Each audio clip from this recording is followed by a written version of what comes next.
Maikutlo a be a le godimo nakong ya ge ba malapa ba letile meloko ya bona ka phišegelo e kgolo go goroga ka boemafofane bja boditshabatshaba bja OR Tambo.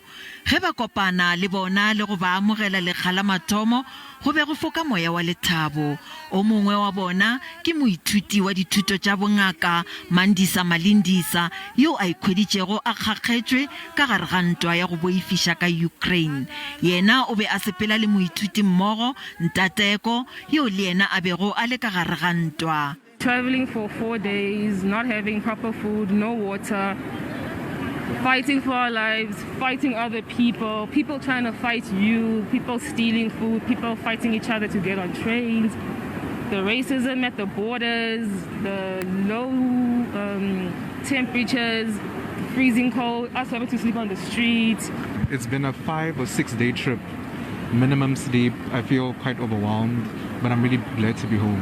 We didn't think we'd be home, honestly. From being in trains to seeing bombs to being stuck in borders for -3 conditions, sleeping on the floor. Batswadi ba imullogile ge bana ba bona ba phulogile. It was very difficult for us as a family, but we had to pray and trust God that He is protecting them. Not only Mandisa, all of them. I was praying for all of them. I was even praying for the whole of Ukraine. So God is so wonderful. Baithuti ba na le mahlatse ge ba buile gae ka ge ba bangwe ba sa kgakgetswe ka bohlabela bja Europa. Le ge go na le mathata ka Ukraine ba holofela go fetša dithuto tša bona tša bongaka. Ba re ba leboga ge ba phulogile ba buile ka Afrika Borwa morago ga leeto le letelele leo le bego le aparetšwe ke masetlapelo le ntwa. Do you want to come to us?